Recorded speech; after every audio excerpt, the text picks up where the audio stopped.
আসসালামু আলাইকুম রহমতুল্লাহি ওয়া বারাকাতুহু ইন্নাল হামদুলিল্লাহি ওয়া কাফা ওয়া সালামুন আলা ইবাদিহিল্লাযীনা ইসতাফা আম্মা বা'দ। সম্মানিত দর্শক, আজকে যে বিষয়টি নিয়ে আপনাদের সামনে আমি আলোচনা করব দরসুল হাদিসে, সেটি হলো আয়াতুল কুরসির ফজিলত এবং গুরুত্ব সম্পর্কে আলোচনা।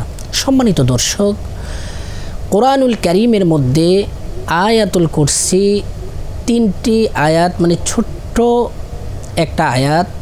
এই তিনটি আয়াত এমন, আয়াতুল কুরসির গুরুত্ব এই কোরআনুল কারীমে অনেক বেশি।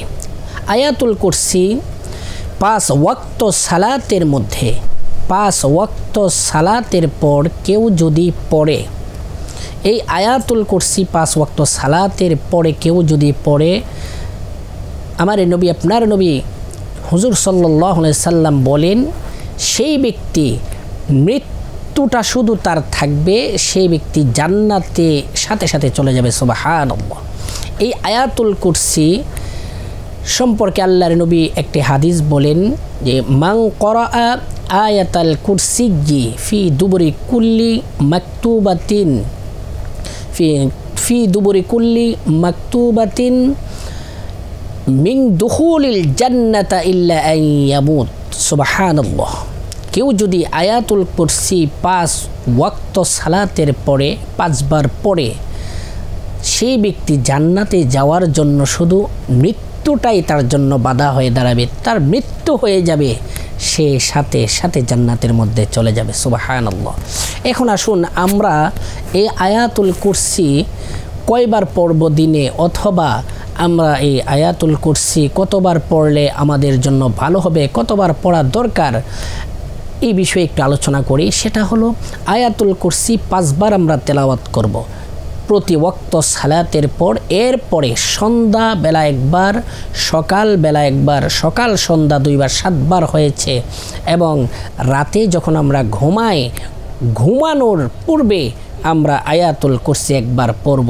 এর কারণ হলো, কোনো ঘরে, যেই ঘরে চুরি হয় এবং চুরি ডাকাতি হয়, সেই ঘরে কোনো ব্যক্তি যদি একবার আয়াতুল কুরসি পড়ে, তাহলে ঘুমানোর পূর্বে পড়লে সেই ঘরে চুরি ডাকাতি কোনো দিনই হবে না। সুবহানাল্লাহ।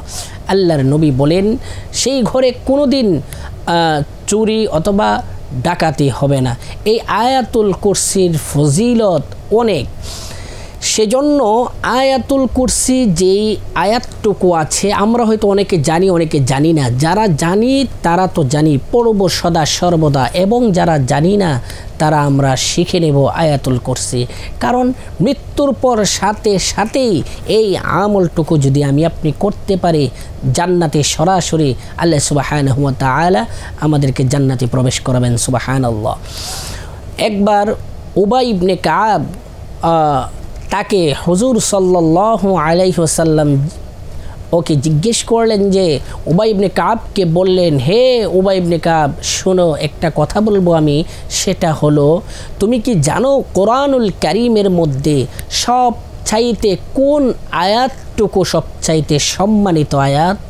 তখন উবাই ইবনে কাব বলেন যে, আমি জানি না, সেটা আপনি আমার চেয়ে আরও বেশি জানেন ইয়া রাসূলুল্লাহ। আমি জানি না, যে লা আদরি, আপনি আমার চেয়ে আরও বেশি জানেন। তখন হুজুর সাল্লাল্লাহু আলাইহি সাল্লাম বলেন, তাহলে শোনো, আমি বলে দিচ্ছি, কোরআনুল কারীমের মধ্যে সবচাইতে সম্মানিত আয়াত হলো আয়াতুল কুরসি।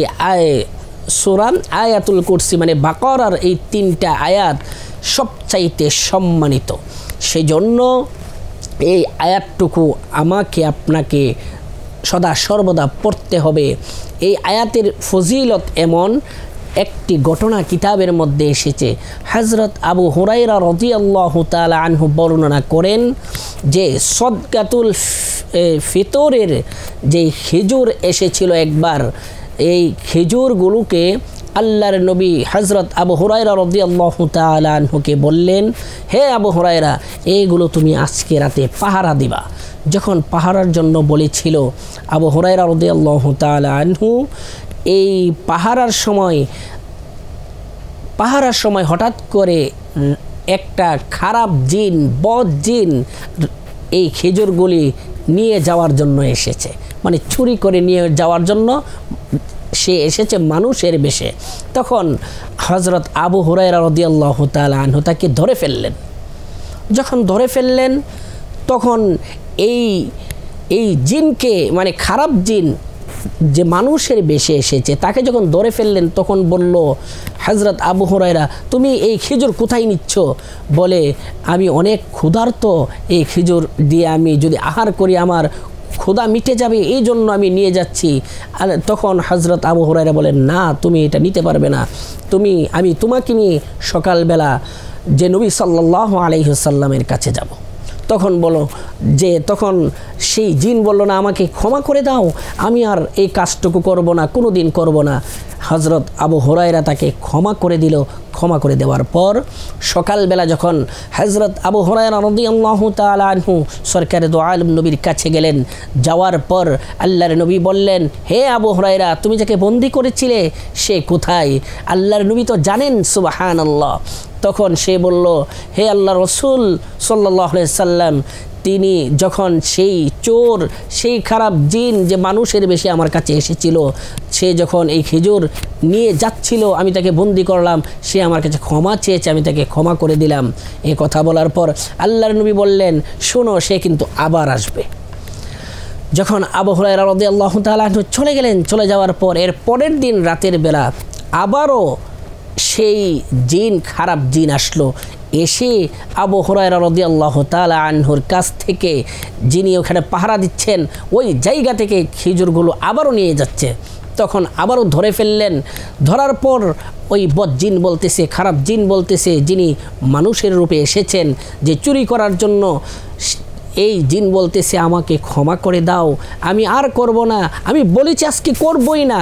এমনভাবে 3 বার, এর পরের দিন আবার একই অবস্থা যখন হলো, তখন এই লোক বলতেছে, খারাপ জিন বলতেছে, শোনো আমি তোমাকে একটা দোয়া শিখিয়ে দেই। কি দোয়া? যে আয়াতুল কুরসি, এই 3টা আয়াত, এটা একটা দোয়া, এটা একটা শেফা, এটা এমন একটাই মানুষ যত সমস্যার মধ্যে থাকবে এবং 5 ওয়াক্ত সালাতের মধ্যে পড়বে, সর্বদিকেই এটা পড়লে উপকার হয়। এই দোয়াটা যদি তুমি পড়ো, তুমি যদি প্রতিদিন শোয়ার আগে, তুমি রাতের বেলা শোয়ার আগে, ঘুমানোর আগে যদি তুমি আয়াতুল কুরসি পাঠ করে ঘুমাও, তোমার ঘরে কোনো দিন কোনো চোর ডাকাত আসবে না, কোনো দিন আসবে না। সুবহানাল্লাহ। এই শয়তান জিন, খারাপ জিন এই শিক্ষা দিয়ে গিয়েছে। এর পরের দিন সকালবেলা যখন আবার হযরতে আবু হুরায়রা রাদিয়াল্লাহু তাআলা আনহু হুজুর সাল্লাল্লাহু আলাইহি সাল্লামের কাছে যাই, হুজুর সাল্লাল্লাহু আলাইহি সাল্লামের কাছে যাওয়ার পর আল্লাহর নবীকে জিজ্ঞেস করলেন, হে আল্লাহর রাসূল, ওই জিনটা তো আবার এসেছিল, সে আমাকে একটি দোয়া শিক্ষা দিয়ে গিয়েছে। কি দোয়া? যে কোরআনুল কারীম থেকে 3টা আয়াত, এই 3টা আয়াত আমাকে বলে গেছেন। এই 3টা আয়াত কি? তখন আল্লাহর নবী বললেন, হ্যাঁ 3টা আয়াত, এই 3টা আয়াত পড়লে চোর ডাকাত আসবে না কখনো। এর গুরুত্ব ফজিলত অনেক। শুধু তাই না, হে আবু হুরায়রা শুনো, কোরআনুল কারীমের মধ্যে সবচাইতে দামি আয়াত হলো এই আয়াতুল কুরসি। সুবহানাল্লাহ। সম্মানিত দর্শক, এই জন্য আসুন আমরা এর উপরে আমল করি। দর্সুল কোরআন, দর্সুল হাদিসের মধ্যে আমরা এই বিষয় নিয়ে আজকে আপনাদের সামনে আলোচনা করেছি। কারণ এই আয়াতটুকু আপনাদেরকে একটু শুনিয়ে দেই, সেটা হলো এই আয়াতটুকু কোনটি অনেকে হয়তো আমরা জানি না। সম্মানিত দর্শক, আসুন সেই আয়াতুল কুরসির আয়াতগুলো আমরা একটু শুনে নিই। বিসমিল্লাহির রহমানির রহিম। আল্লাহু লা ইলাহা ইল্লা হুয়াল হাইয়ুল কাইয়্যুম লা তাখুযুহু সিনাতুন ওয়ালা নাওম লাহু মা ফিস সামাওয়াতি ওয়া মা ফিল আরদ মান যাল্লাযী ইয়াশফা'ু ইনদাহু ইল্লা বিইذনিহি يعلم ما بين أيديهم وما خلفهم ولا يحيطون بشيء من علمه إلا بما شاء وسع كرسيه السماوات والأرض ولا يؤوده حفظهما وهو العلي العظيم সম্মানিত দর্শক এই আয়াতটুকু আমরা শিখে নেব কারণ এরও ফজিলত অনেক বেশি সম্মানিত দর্শক এই সংক্ষিপ্ত পরিসরে কোরআনুল কারিমে অনেক ফজিলত আছে হাদিসের মধ্যে অনেক ফজিলত আছে এই সংক্ষিপ্ত পরিসরে আলোচনা করা শেষ করা যাবে না সেজন্য আসুন আমরা এই আয়াতুল কুরসি পাঠ করি শিখে নেই কারণ হাদিসে তো স্পষ্টই বলা হয়েছে মৃত্যুর বাধা ছাড়া মৃত্যুটা শুধু একটা মানুষের জন্য বাধা হয়ে দাঁড়াবে জান্নাতে যাওয়ার জন্য কিন্তু এই আয়াত যদি 5 ওয়াক্ত সালাত এবং সকাল সন্ধ্যা রাতে ঘুমানোর পূর্বে আমরা পড়ি কোনো ভ্রমণে যাচ্ছি আমরা গাড়িতে উঠছি আমরা সফর করছি আয়াতুল কুরসি আমরা পড়ে যদি আমরা যাই সমস্ত বিপদ আপদ থেকে আল্লাহ সুবহানাহু ওয়া তাআলা আমাকে আপনাকে হেফাজত করবে এই আমলটুকু আমি সহ আমরা সবাই যেন করতে পারি সেই তৌফিক আল্লাহ সুবহানাহু ওয়া তাআলা সবাইকে দান করুন আমিন আসসালামু আলাইকুম ওয়া রাহমাতুল্লাহি ওয়া বারাকাতুহু